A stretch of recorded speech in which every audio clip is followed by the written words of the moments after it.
The subtitle to this one is How to Keep All of Your Fucks. If in a romantic setting you would call yourself an anxious attachment style person, you really need to think about this. I'm talking to myself in the times I've been that kind of attachment style as opposed to a secure attachment style.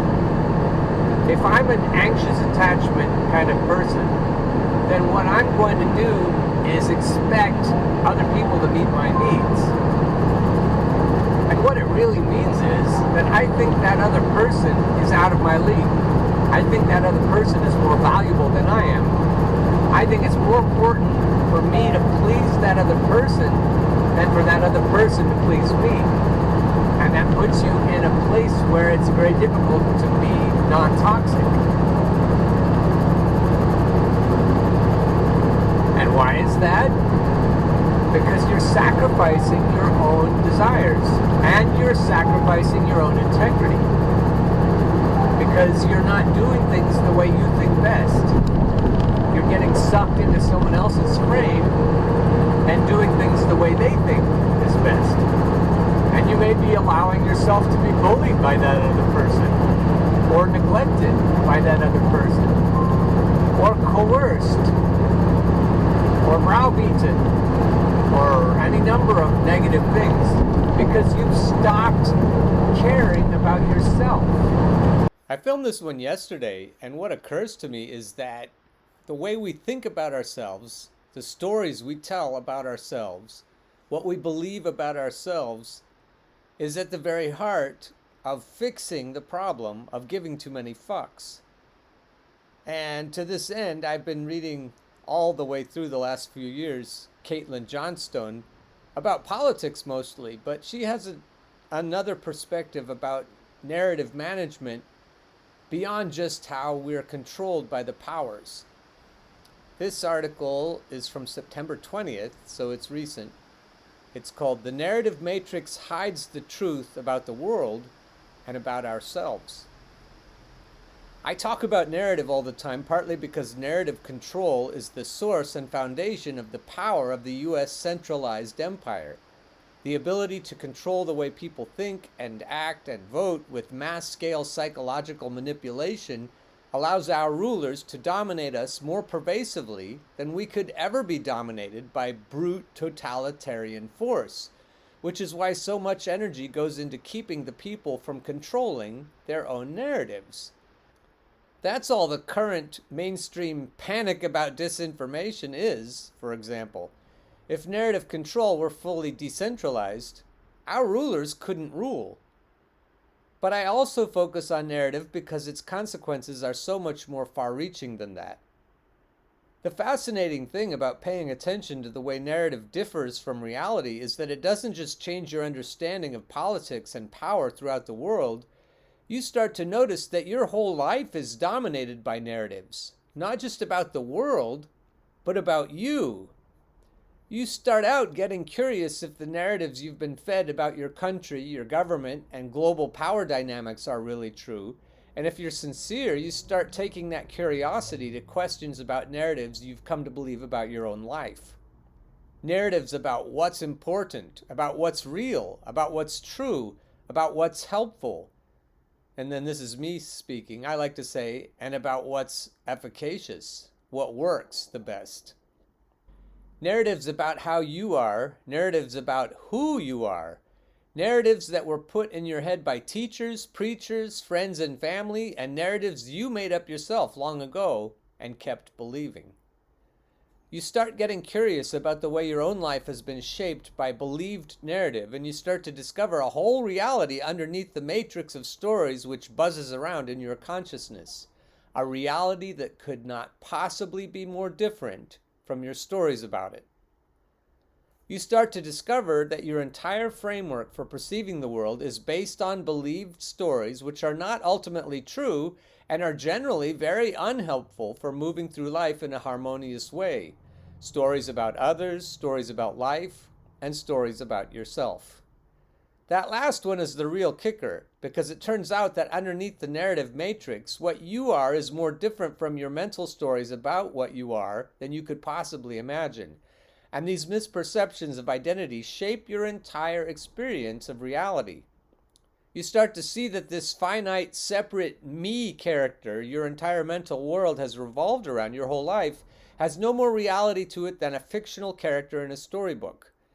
After that illusion becomes clarified, life is no longer dominated by narrative.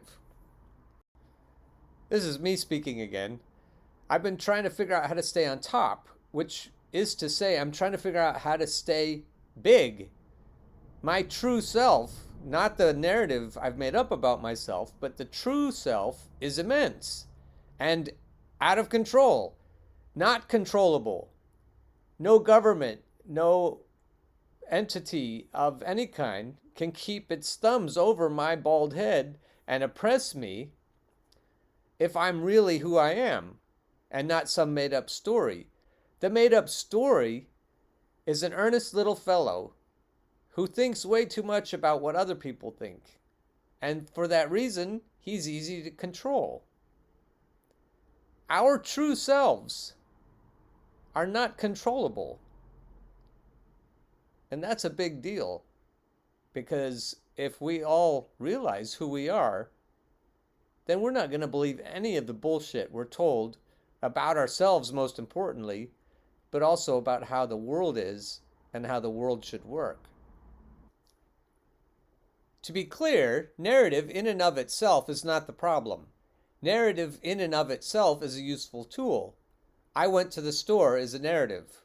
Those berries are poisonous is a narrative. One should look both ways before crossing the street is a narrative. The problem isn't narrative. The problem is that it dominates our experience instead of serving as a tool. The goal isn't to eliminate narrative, but to put it in its proper place as a useful tool rather than the writer, director, and star of the entire show of life.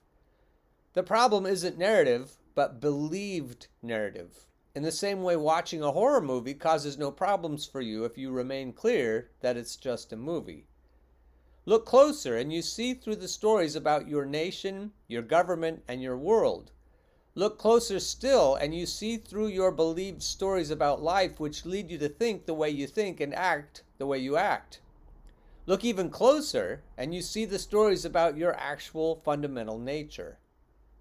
The reason propaganda works is because human experience is so thoroughly dominated by mental stories that if you can control the dominant narratives, you can control humanity. The quest is not just to refute propaganda, but to cease having an experience that is dominated by narrative. And of course, all this is a narrative too, but it points to something real which can be clearly perceived in your own experience without narrative, in the same way you can see your hand in front of your face, without having to tell any stories about it. We've been taught so many times that it's a good thing to stop thinking about yourself, to stop caring about yourself. Don't think so much about yourself. But when you get sucked into someone else's frame, that's not healthy. It's not healthy for you. It's not healthy for other people who look up to you or whom you have responsibility as a parent to nurture. It doesn't bode well for anybody you're taking care of either, as well as boding ill for you. And the only way out of that trap of being an anxious attachment style person is to stop giving a fuck about what your partner thinks or partners think.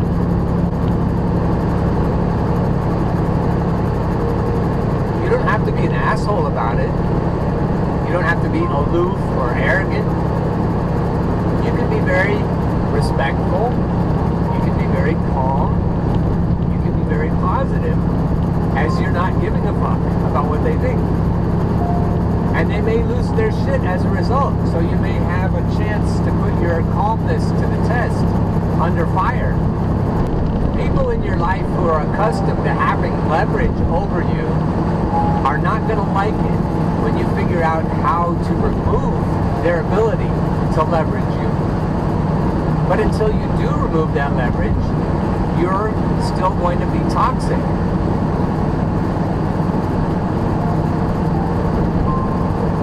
be non-toxic until you're your own entity, until you own yourself. You need sovereignty. You need agency. And then you can be ethical. Then you can be non-toxic. Then you can make decisions based on your own values instead of getting sucked into, like in the Hitler regime. So many people made horrible choices because they were not choosing. They were letting someone else choose for them. And that doesn't work. You have to have your own agency. And in a situation like that, what you can see from the population at large is that not many people have their own agency. During the pandemic, you could see it. We've been giving up our freedoms right and left for the sake of pharmaceuticals companies. And I'm not an anti-vaxxer. I'm just saying we've given up a lot of our agency that I don't think autonomous people would give up. I don't think we really are autonomous. And I think of the way we're reacting as a group as evidence of that. Because I think if we all had our own agency and autonomy, we would have upset the apple cart a long time ago. And we would have demanded COVID relief instead of all the relief going, trillions and trillions of dollars of it going to big corporations to bail them out. When Obama bailed out the big banks in 2008, that was something where an informed and sovereign populace with its own agency individually, they would have risen up and they would have said, no, that's not okay, Obama. You can't do that. We as a people, and I'm not just talking about the United States, people all over the world have put up with too much crap because they don't have their own personal, individual agency. And I've already said before the batshit idea that I think COVID was engineered on purpose to calm down riots around the world because people really are starting to wake up and to consider how badly they're being treated by their governments, which really is to say how badly they're being treated by big multinational corporations. The cost of living is crazy. Even though we have more, we produce more than we ever have. And all that production is not benefiting workers. It's benefiting a few people at the top, a few fat cats at the top. And we would pay more attention, and we would wake up faster if we were not so accustomed to giving too many fucks about what people in authority think. So not only would it help us in relationships if we could stop giving too many fucks, but it would help us in our relationships with our governments and with our employers and with huge multinational corporations.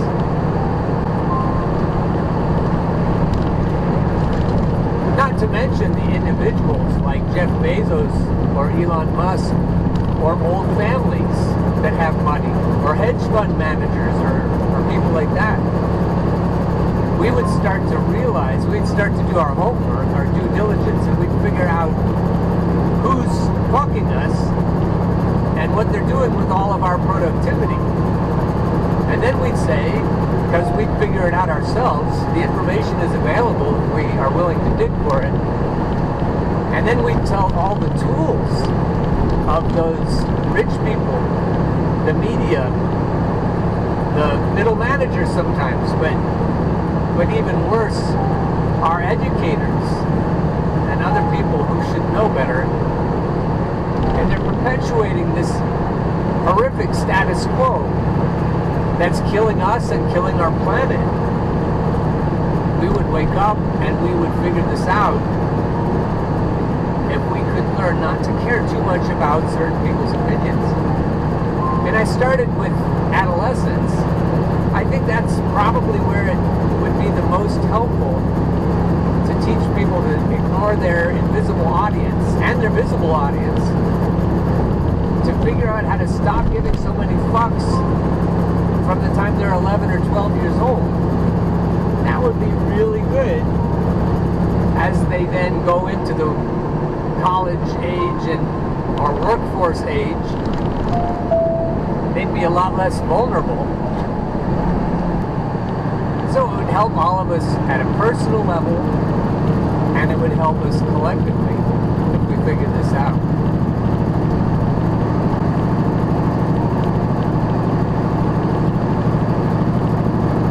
Because then we would be the highest version of ourselves. And that individually is what helps us collectively. Being the highest version of ourselves is always the best outcome, whether you think of it individually or collectively. I just passed a teenager. He was walking the opposite direction, and his head was down. He had his headphones on. He had his backpack on. I'm sure it was socially acceptable. He had a leather jacket on. He looked, like maybe he was high on the pecking order. And I was trying to figure out what he was thinking about, because I'm a weirdo. I was trying to think, now what is his invisible audience concerning him with? Because he wasn't looking up. It's a beautiful morning. He wasn't looking at the morning. He wasn't looking at the vehicles going by. He wasn't like the little tailor looking for some opportunity to do something cool. He wasn't looking to see if any cute girls or boys were going by in cars near him or anything. He was just self-absorbed, just head down, not noticing anything. And I was thinking, if he were more like the little tailor and he were in an elevated place, he wouldn't be that way. He would be open. His shoulders would be back, his head would be up, he would be looking around for opportunities. And I've been that way a lot, probably most of my life, not looking around, not seeing everything that I could see if I were paying more attention. And I think we have to be in that higher place if we're going to see what's going on. So not only will we be less toxic, we'll be more entrepreneurial maybe, or opportunistic. And if we have good ethics and values, that'll be a fine thing. How big is your tractor?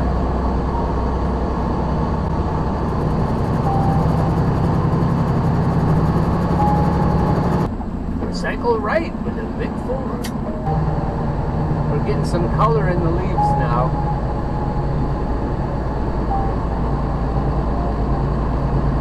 If you're wearing sunglasses, it looks even better. I don't know why that is.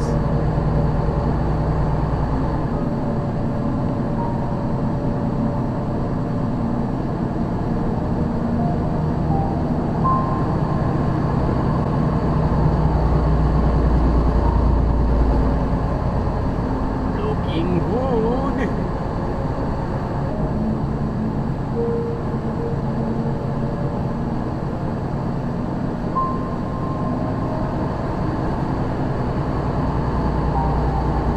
Yeah, a few more weeks and this hillside's going to be great.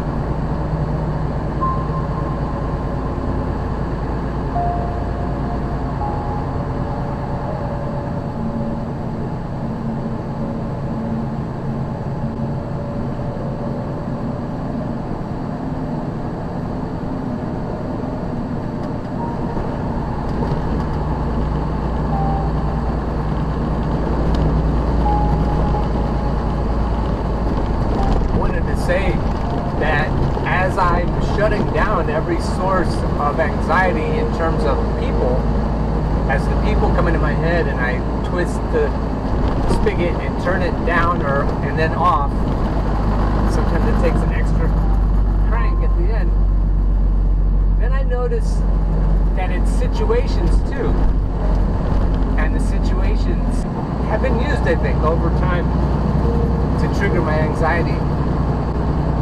Fear of not being good enough, even if there's no audience.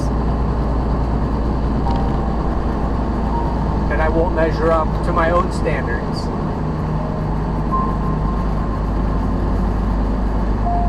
So there must be a spigot for that kind of thing too.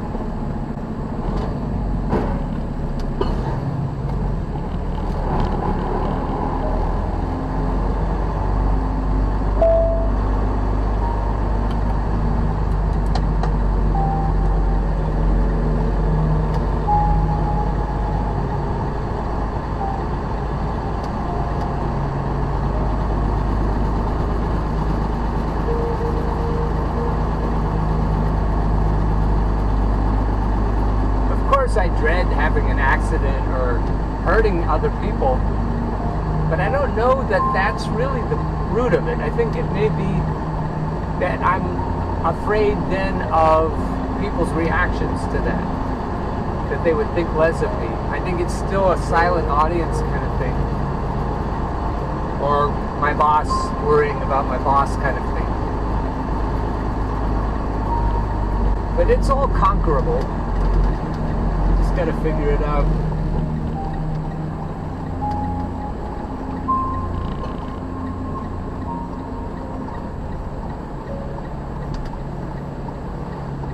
It's the kind of day where you can smell the cow pastures around here. That must be the direction of the wind.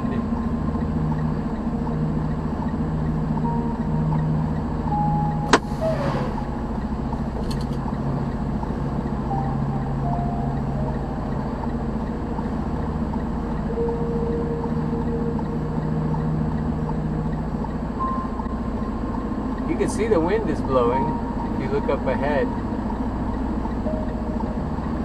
Now we just have to know where the cows are, I guess.